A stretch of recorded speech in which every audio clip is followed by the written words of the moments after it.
Assalamualaikum warahmatullahi taala wabarakatuh. Okey, selamat kita berjumpa kembali. Okey, hari ini cikgu akan sambung berkaitan dengan bab satu lagi. Bab satu ni dia mungkin mengambil masa lebih kurang 2 minggu ataupun 3 minggu untuk kita selesaikan. Okey, kalau sebelum ni kamu belajar fungsi dan persamaan kuadratik dalam satu pemboleh ubah. Ini tajuk besar dalam bab satu. Okey, kita akan belajar fungsi dan persamaan kuadratik. Okey, kalau sebelum ni kamu belajar berkaitan dengan cikgu ajar rangsangan minda satu. Macam mana bentuk graf. Bentuk graf, bentuk U dan bentuk graf bentuk N. Okey, itu kita belajar sebelum ini. Okey, jadi di sini kamu dah belajar bentuk suatu ungkapan kuadratik AX² plus BX plus C dengan keadaan okey, dengan keadaan, cikgu nak conteng sikit. Dengan keadaan A, B dan C ialah pemalat. Ini kita dah bincangkan sebelum ni. Kita dah bincangkan sebelum ni. Okey, mengapakah nilai A tidak sama dengan sifat pun cikgu dah bincang.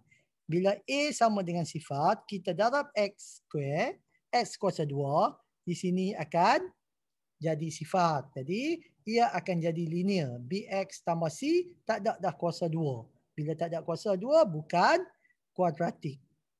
Itu maksud dia. Okey, kita nak lihat lebih lanjut lagi. Lebih lanjut lagi, kita nak lihat, kamu tengok. Okey, yang ni cikgu tak padam. Okey, cikgu padam Sat.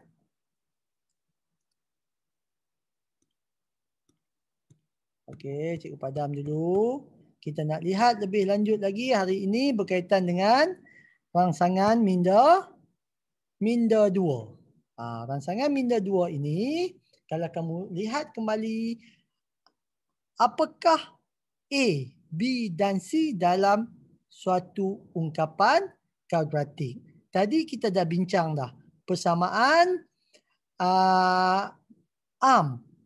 kuadratik adalah AX², AX kuasa 2 tambah BX tambah C. Okey, di sini nilai A. A adalah pemalat. Dia cakap dah kat atas tadi. Tadi pun cikgu dah cakap dah dekat kamu. A adalah pemalat. Apakah nilai A? Apakah nilai B? Dan apakah nilai C? Okey, kita nak lihat.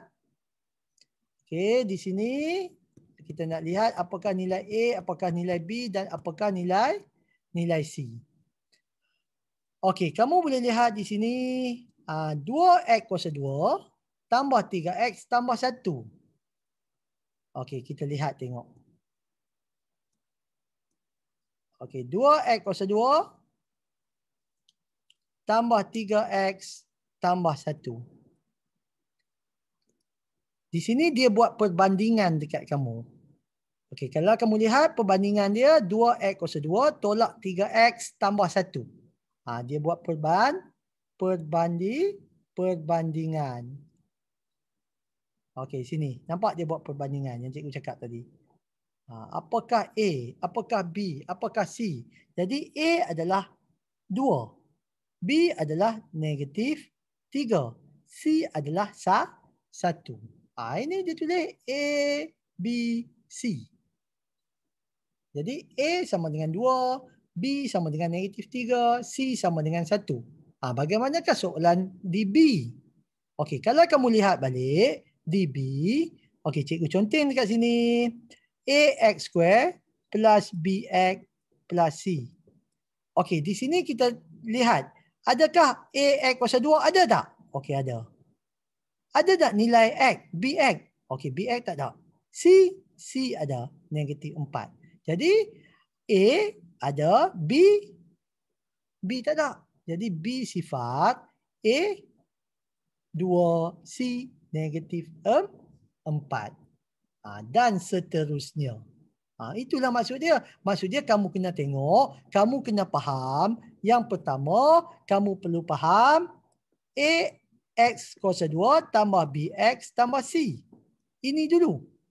Dan kamu lihat apakah nilai pemalar di X kuasa 2, di X dan di C. Maksud dia situ. Apakah nilai-nilai tersebut? Okey, A berapa?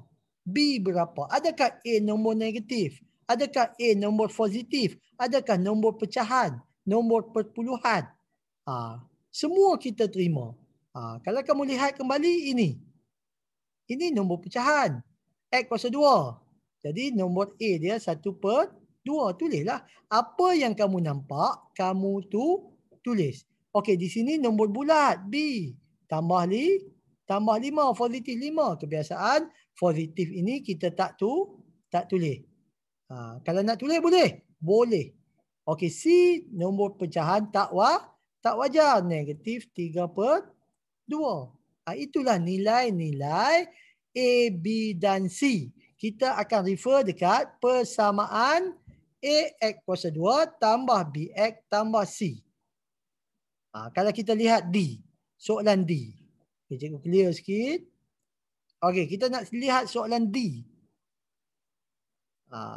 Soalan D, kalau kita buat perbandingan di sini, AX kuasa 2 tambah BX tambah C.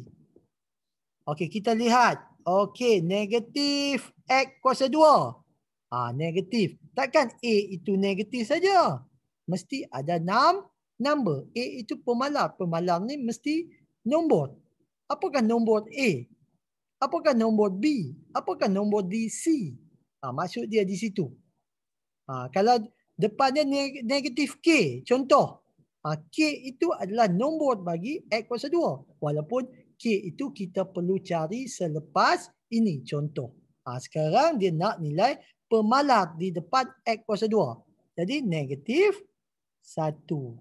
X 1. C. Adakah C? Adakah nombor di depan ni? Kalau tak ada, C. Sifar. Jadi di sini jawapannya negatif 1. 1 sifar. Itu maksud menentukan nilai A, B dan C. Apakah nilai A, B dan C bagi ungkapan kuadratik tersebut. Okey, kita nak lihat E. Okey, E di sini X kuasa 2 di depan dia ada negatif. Jadi jawapannya mesti negatif. Negatif berapa? Negatif 1. Kalau 2 dia mesti tulis. Kalau 3 dia mesti tulis. Sekarang dia ada negatif 1. Dia tak tulis apa-apa depan tu. B negatif 3.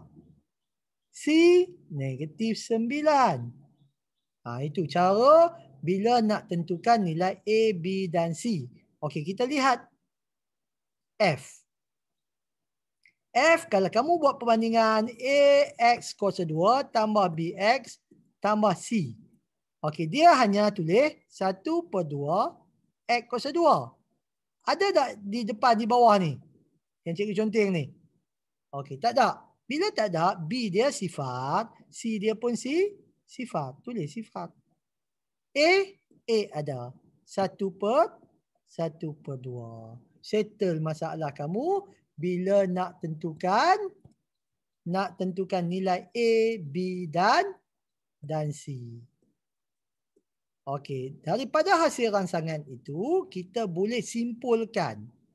Kita boleh simpulkan A ialah perkali X kuasa 2. B ialah perkali bagi X. Dan C ialah pemalar.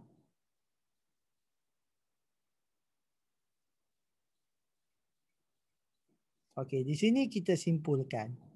Maksud dia, A berada di X kuasa 2. A adalah perkali bagi X kuasa 2. Maksud dia, BX tambah BX. Positif B ini adalah perkali bagi X. Dan tambah C. Positif C adalah perkali bagi, ialah pemalar. Perkali pula.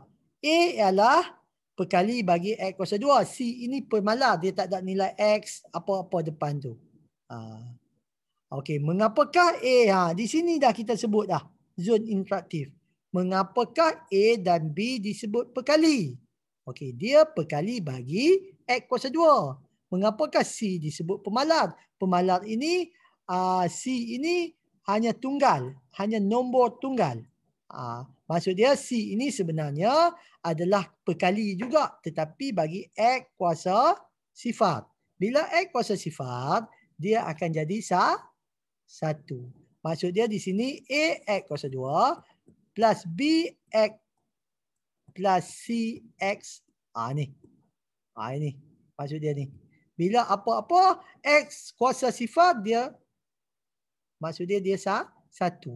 Jadi bila 1 disebut pemalar. Kita darab C darab 5 darab 1. 5 itu kita sebut sebagai pemalar. Okey, cikgu rasa sampai dekat sini saja kita punya perbincangan berkaitan tentukan nilai A, B dan C. Tolong kamu lihat praktis 1.1. Tolong buat soalan nombor 2. Tolong buat soalan ni. Sambung soalan 1 dengan soalan 2. Kita dah bincang dah hari ni. Okey, soalan praktis 1.1A pun dah bincang dah hari tu, kemarin. Hari ni cikgu nak kamu tolong siapkan soalan nombor 2 di buku teks kamu. Muka surat 5.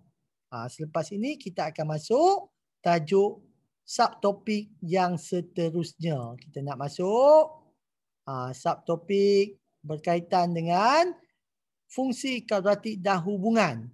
Kita nak masuk situ. Cukup untuk hari ini. Tolong buat latihan. Nanti cikgu akan minta. Tolong ni sebab kita nak buat pentaksiran dekat kamu. Okey, cikgu rasa sampai di sini saja perkongsian cikgu untuk hari ini. Okey, cikgu harap kamu boleh dapat sesuatu. Kalau tak dapat, lihat kembali. Apakah nilai A, apakah nilai B dan apakah nilai C. Macam mana nak cari. Buat perbandingan dengan rumus yang diberi tersebut. Cikgu dah terang dah satu. Okey, sekian. Terima kasih daripada cikgu. Okey. Kita jumpa lagi dalam episod seterusnya. Sekian, terima kasih.